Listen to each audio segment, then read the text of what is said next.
This is the second day of this July 2022 7-day sesshin. And we'll resume reading from the words of Muso Kokushi, the Japanese Zen master of the 13th and 14th century, who was the national teacher. Kokushi, he was the national teacher appointed by 7 successive emperors. And this text is called Dream Conversations, and it's translated by Thomas Cleary. These are just little bite-sized teachings that the translator put in a certain sequence. In the first one, the withholding of divine aid from those who would become presumptuous if their wishes were fulfilled, presumptuous, more attached, more indulgent, and more shameless if their wishes were fulfilled, is itself divine aid to such people. In a corrupt age, when prayers are not answered, that itself is the answer.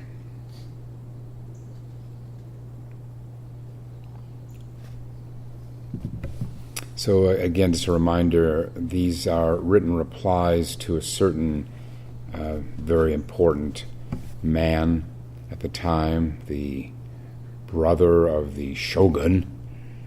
Don't ask me exactly what shogun. I read the book before going to Japan at the advice of someone who had lived there a couple of years. I did find it helpful in navigating Japanese, especially Japanese Zen culture, but some kind of a lord, very high. So when we're praying, for those who might pray, I like what someone said, what most people are really asking for when they pray to God is that 2 and 2 not make 4. But if one were to pray and the prayers went unanswered, it would be suitable if having them answered, having a new car or a new house or winning the lottery, if having the prayers answered would make us more attached to this samsaric world, to the world of the senses, more indulgent, shameless. That is the answer. Being denied that because it would cripple us, corrupt us. We wouldn't be able to use that. Well, we talked about that yesterday. These hapless lottery winners who are not at all prepared in terms of their character to manage this vast sums of money. Maybe that's why most lottery winners, by far, don't win. They're denied it because it would overturn their lives in the worst kind of way.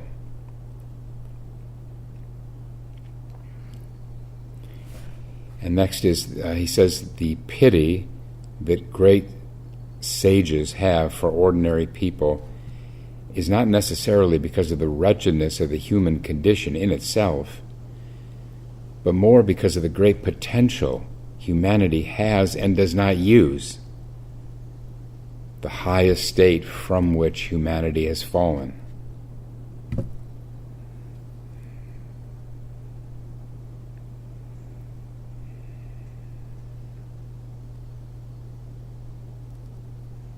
We leave that without comment. Next one, the central benefit of Zen in the context of the ordinary ups and downs of life is not in preventing the minus and promoting the plus, but in directing people to the fundamental reality that is not under the sway of ups and downs. This is where sesshin is a real proving ground, because everyone has their ups and downs in sesshin, just as in life. Sesshin is life. Sesshin is just a sort of condensed form of life, where we can go up and down in much shorter time than outside sesshin in our regular life, and to flights of euphoria and joy, and the depths of discouragement and despondency. That's sesshin. Don't think there's anything right or wrong when you go through these states of mind. And what we find, if we persist, and most people do persist, is we find that we can reach that which is beyond the ups and downs, that which is beyond change. This is a huge reward, to get to the point where we don't take the ups and downs, the fortunes and the misfortunes as seriously. Huge asset in life. It's called detachment.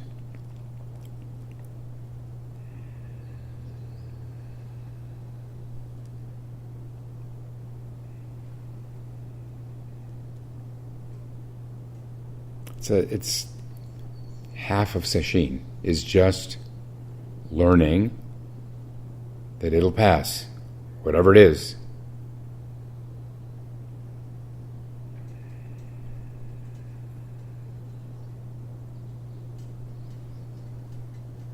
I've considered setting up in the Doksan room a laptop with just on the face of it just saying, "It will pass." And I'd probably help a lot of people that way, even if I'm not in the Doksan room. These things we know intellectually. Everyone says, "Okay, of course, yeah, I get it. These states of mind pass. Yeah, I get it." But until we really get it in our bodies, that is, until we really confirm it in our non-reactivity in our bodies, then we don't really know it. It's hard-earned. It takes time.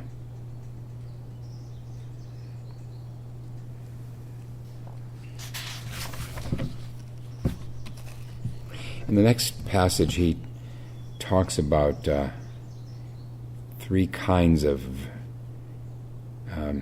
three ways in which virtue without wisdom is an enemy, to use his word. So here are the three. I'll paraphrase a little bit.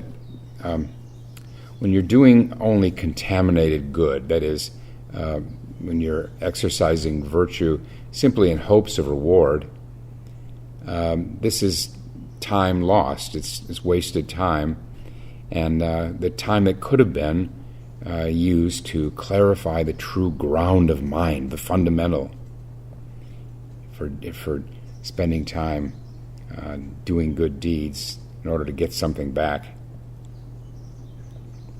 The second problem with contaminated virtue is that pleasurable states eventually develop, he says. That is, we acquire good karma, let's call it that. We acquire good karma from it, even though it's contaminated. And he says, still in the realm of emotion, these pleasurable states cause a deepening of mundane attachments. So, let's say lottery winners. It makes sense to me that an expert on the doctrine of karma would say that lottery winners have done a lot of good deeds in their past lives, if not this life. But then this can become really problematic and just stoke an appetite for possessions and things. So there it is, the enemy of the second lifetime. That's the phrase he uses. Virtue without wisdom is said to be an enemy for 3 lifetimes. And the third is when the pleasurable states are worn out. That is when we've exhausted our good karma from squandering it, misusing it. We're still not any wiser, but now we're habituated to our attachments. And so we fall. This is rather neatly structured in what Buddhism calls the 6 realms of unenlightened existence, in which we can ascend and descend depending on our actions and words. We can ascend even without any awakening because of these good deeds. But then it's always a state of insecurity. We can understand that to mean those of us who do live in fortunate circumstances, we're well off, we're well fed, we're well clothed, we have all the comforts, creature comforts and possessions, and a comfortable life. There's no security in that. We're still working on the basis of good karma, but it's not an inexhaustible reservoir we have. This idea of contaminated virtue, doing things in the hope of acquiring merit. Merit would be the Buddhist word. I don't see it much in our Sangha, or maybe in our country, our very distinctly non-Buddhist country. I think what I do see and recognize in myself is wanting to do good things to feel better about oneself, to acquire more self-esteem, to improve one's self-image and the image in the eyes of others. This we have to imagine that short of full enlightenment, that there's always some contamination in the good things we do, so-called good things we do, because we're getting self-gratification out of it. Someone,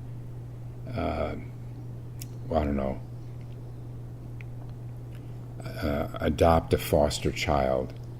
Are we to think that those foster parents aren't having a boosted sense of self-esteem? That not at all, not even a shred. They may tell themselves that they're very good people, and by and large, in normal measures, that we would certainly say that's true. But it's always, I think, to be honest, there's always some kind of contamination, some impurity involved there, to the extent that there's the self-interest behind it. And then you can just apply that to a million things, work, social work, all kinds of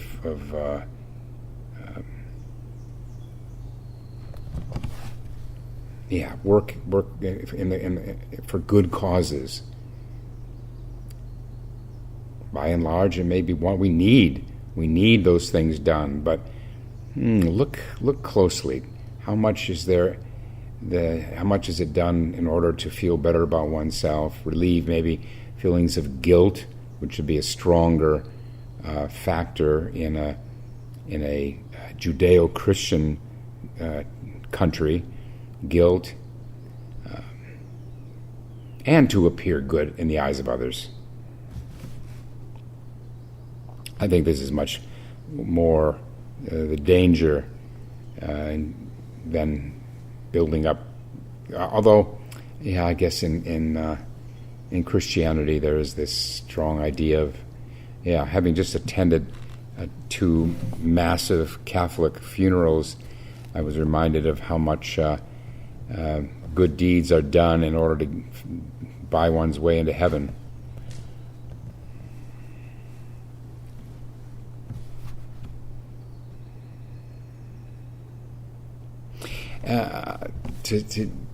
To be fair, who can wait?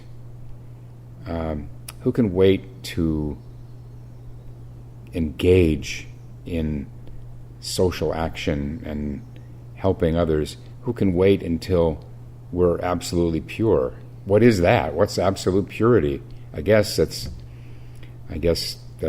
supreme perfect enlightenment. So we go in knowing in our activities that there is an element of impurity to it, of self-gratification, but then at least to be wise to ourselves, notice it, be aware that we're not saints.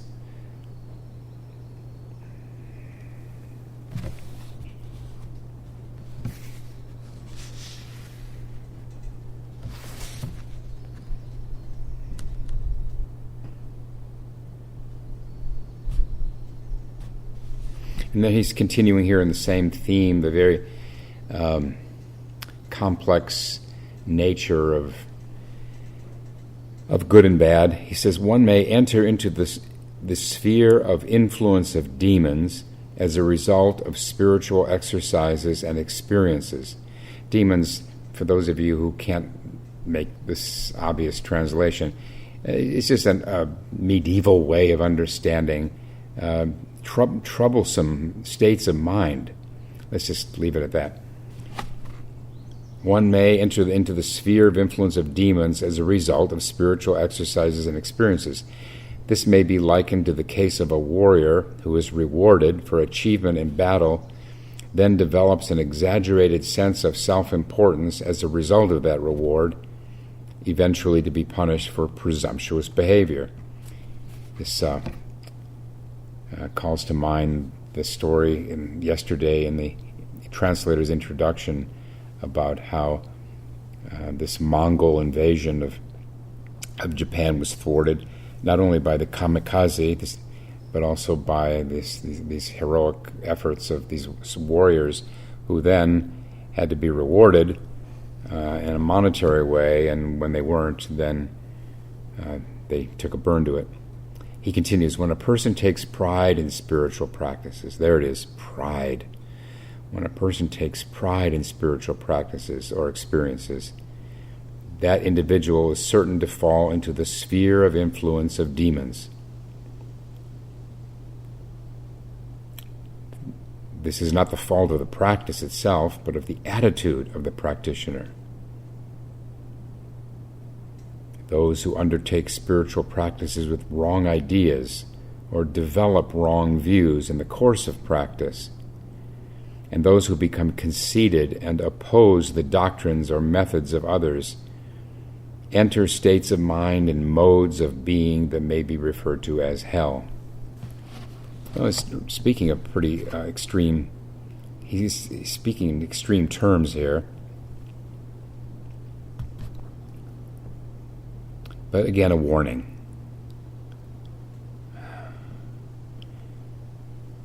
Pride is always lurking. And whatever progress we make in spiritual practice and Zen, there's always the threat of pride coming along with it, which it also contaminates whatever progress there is.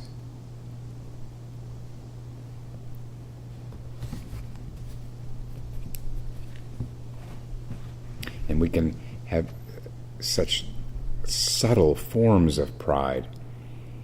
It's another reason to come to sesshin as often as possible, because it's in sesshin that we're most likely to unmask these ever more subtle forms of pride. And pride isn't only from having what one would think of as success in practice. It's also failure. One can acquire a sense of specialness by how long one has gone without achieving what one wants to achieve. The word ego, I think, is so often overused, but let's just for a minute use it. There's basically two kinds of ego. The ego of thinking one is better than others, but then it's also egotistical to think of oneself as worse than others. The point is, ego means somehow basically different from,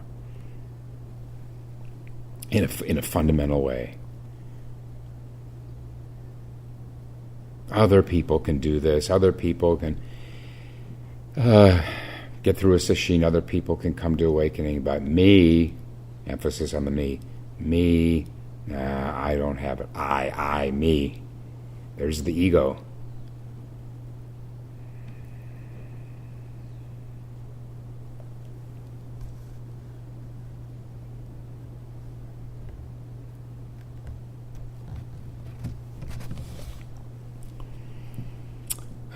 Muso continues, a sutra called Obstacles of Pure Action explains how religious practices can in fact obstruct the path of enlightenment.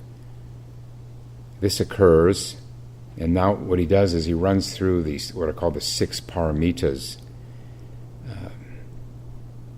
The 6 paramitas are giving, or charity, that's one. Second is morality. The third is forbearance or patience.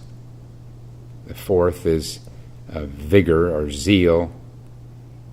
The fifth is concentration. And the sixth is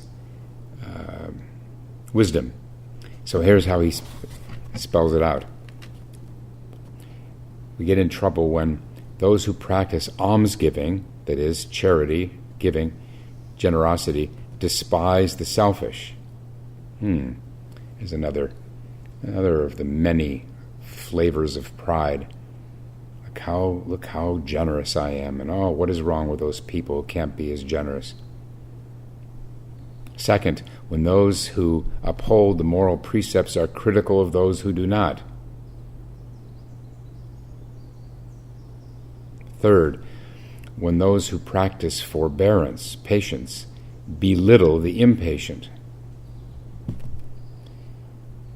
Fourth, when those who practice vigorous diligence look down on the indolent and the lazy. So that could play out in sesshin too. Look how much I'm sitting during late night, how much late night sitting I'm doing, sitting during the breaks. And look at those others. Fifth, when those who practice meditation reject the distracted. In other words, making odious comparisons of how the ordinary people are so distracted compared to those of us who meditate. And then the last one, when those with knowledge make light of the ignorant. I think I find fault with Cleary for too often translating wisdom as knowledge. I think it makes more sense to say when those who have acquired some wisdom, have uncovered, let's call it the way we should call it. It's not acquiring anything, it's uncovering our innate wisdom, make light of those who haven't.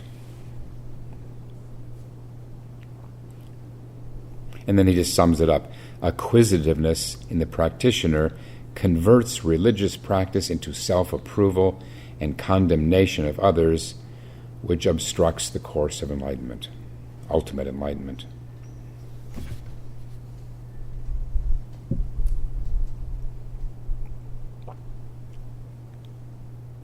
I wonder how many of those of you hearing this really need to hear it. That is, I have a sense that those who practice Zen seriously, and anyone who comes to sesshin practices Zen seriously, know this stuff, are onto these dangers. But if this great national teacher felt he needed to spell it out, then I'm going to go along with him. I guess it can't help to be reminded of these things. And also, in these books of these masters, it's helpful to keep in mind that it was no doubt tailored to the recipient. I mean, in this case, in many cases, it's the monks. The masters are talking to all the monks. But here, it's one in particular, this shogun's younger brother. So maybe that's why some of these points he's making are ones that we assure ourselves we already know. There's some more pride.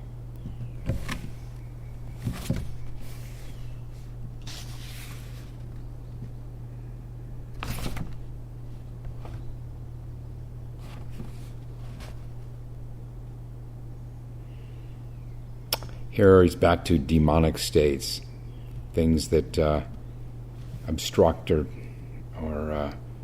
afflict the mind in one way or another. He says, aversion or fear of demonic states is itself a demonic state. If you have emotional attachment to the appearances of Buddhahood, enlightenment, then it is actually a demonic state. If you are unconcerned by the appearances of demonic states, then they are the realm of Buddhahood.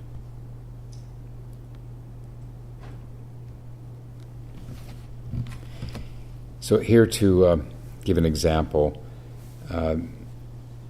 the three pillars of Zen has been credited justifiably with having brought thousands of people to practice, and many of them it's because of reading of the Enlightenment accounts. It sure was for me.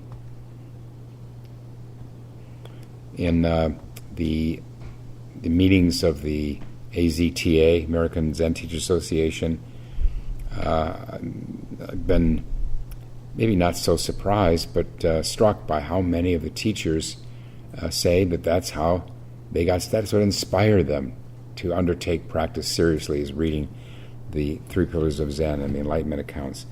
But then again, the danger of getting attached to those accounts and having those awakening experiences getting lodged in the mind, then it becomes a real impediment.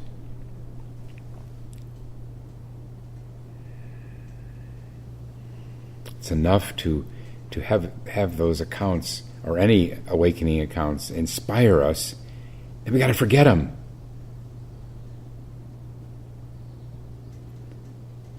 I lost precious time in sessions working on my first koan mu, relating what I was going through to those accounts, comparing and contrasting.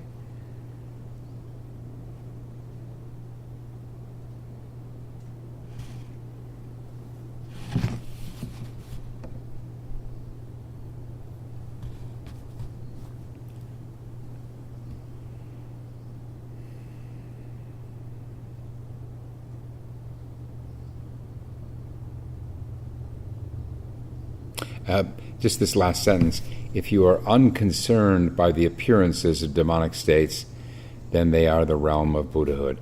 So let's take as an example makyo, hallucinations or other strange states that arise during practice. We can reach the point where it doesn't matter if we have lions and tigers on the wall in front of us or other dramatic hallucinations. We just see them for what they are, just devoid of any substance, having no roots, just a little trick of the mind, and then at the same time see them as no other than this, our own original mind.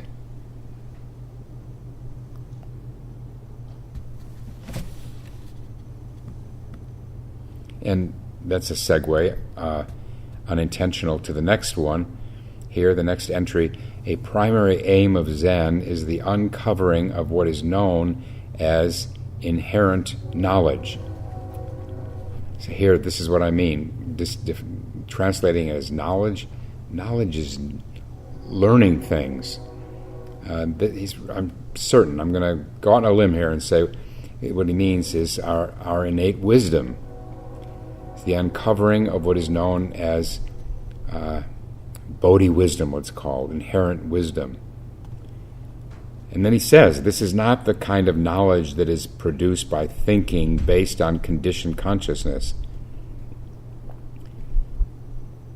It is said that the ignorant are obstructed by ignorance, while intellectuals are obstructed by intellectual knowledge. That's a pregnant statement.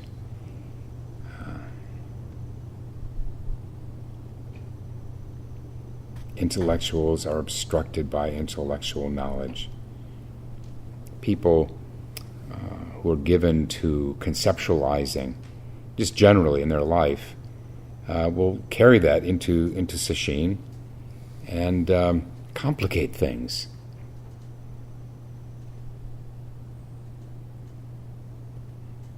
I remember Roshi Kapleau quoting Harada Roshi in Japan as saying it's easier for women to have a first breakthrough because men are more likely to be playing with ideas, concepts.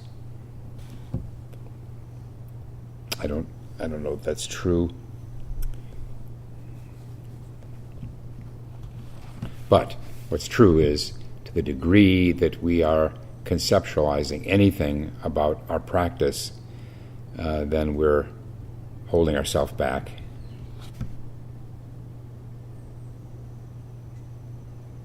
And then he concludes, one way of getting past these obstacles and approaching inherent wisdom is to let go of whatever comes to mind. There it is.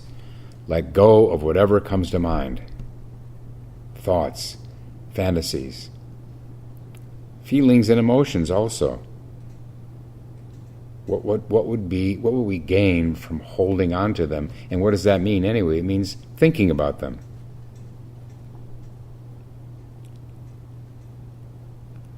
Feelings and emotions are part of being human. That's part of our nature.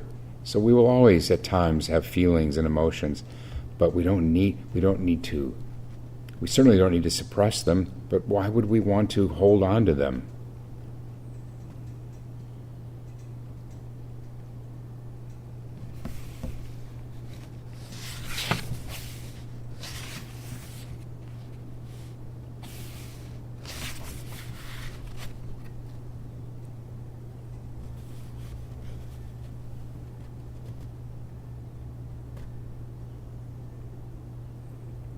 Short one here. The fundamental, of course he's talking about our true nature, the essential. The fundamental is not characterized by intelligence or stupidity in the ordinary sense.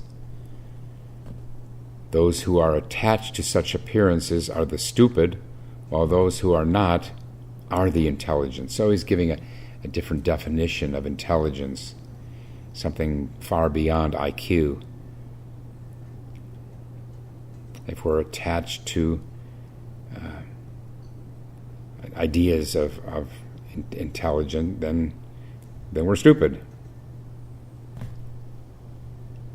So those who attain understanding of the fundamental do not pride themselves in being wise. Yeah, we just covered that a little while ago.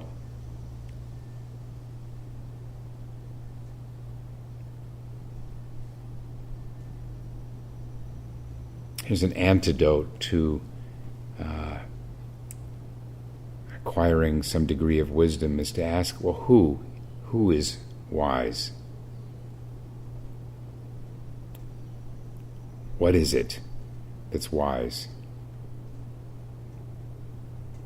And you're not going to find anyone fixed, permanent.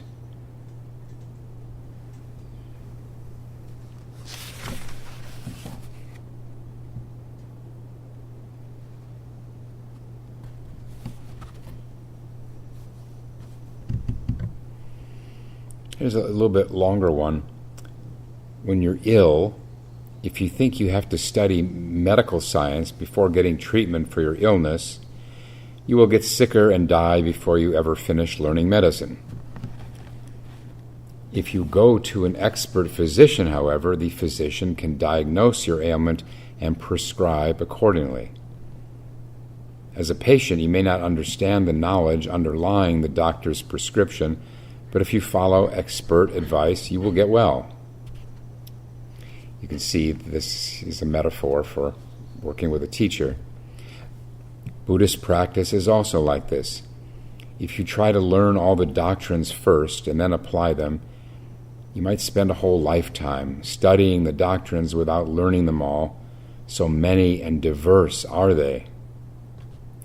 If you never get around to applying them, then learning is ultimately useless.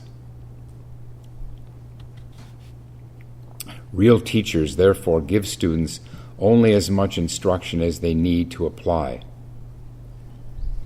Even if the students cannot understand immediately, if they keep the directions of the teacher in mind without trying to fit them into preconceived interpretations, the obscurity should dissolve when the appropriate time arrives. It speaks to the utter practicality of Zen. One of the most famous, succinct statements the Buddha ever made was, "I teach but two things, suffering and the end of suffering." It's all about how can we end, at least minimize, reduce our suffering and the suffering of others. That's it.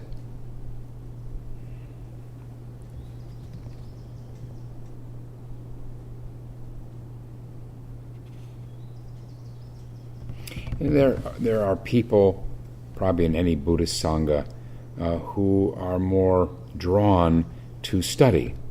They want to study Buddhist doctrine. And they're in good company, actually, because some of the most illustrious of the Zen masters started by studying the sutras before getting into practice. The danger always is to make the reading, the study, a substitute for the real thing.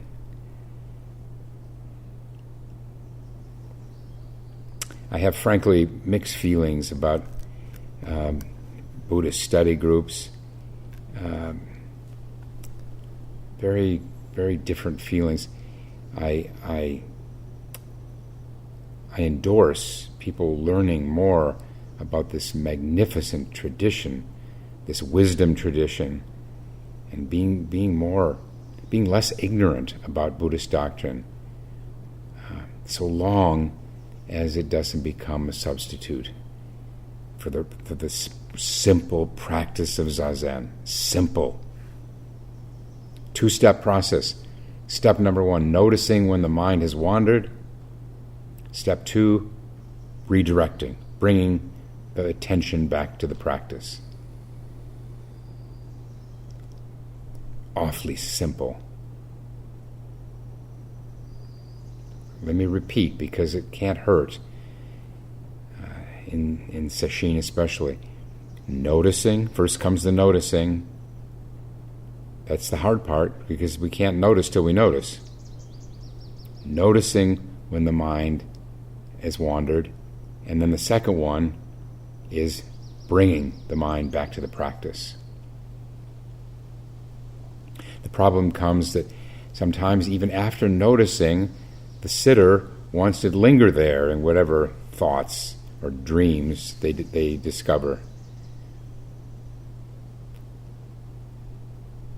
The longer you linger in the thoughts, the fantasies, and so forth, the more you'll be obstructed.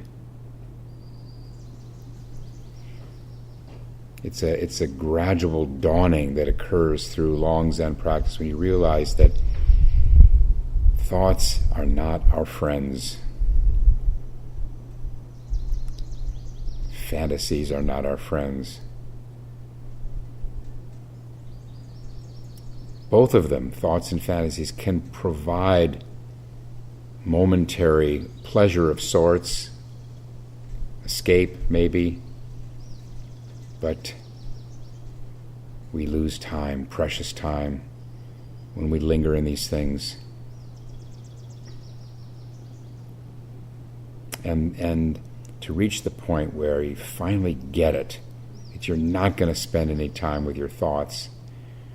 You still do some because you can't help it, but at least to have the clarity, the commitment to not stay there any longer than you have to. This is where things really get rolling. Breakthroughs can happen. But there has to be that conviction that it's not in thoughts. There's a great Chinese master, Fa Yan, who said simply, it does not enter through thought.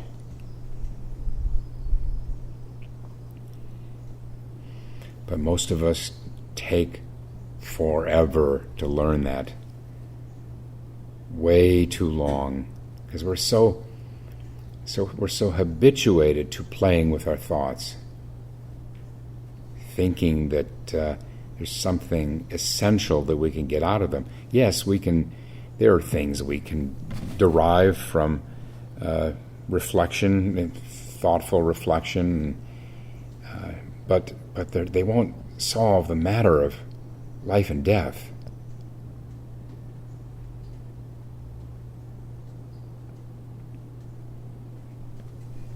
It comes down to, what do you want? Do you want to enjoy sort of pleasurable little insights, philosophical or psychological insights? Do you want to hang out there, or do you want to see through it all and get to the bottom, the bottomless bottom, the fundamental, this Bodhi mind? What do you want? What do you really want?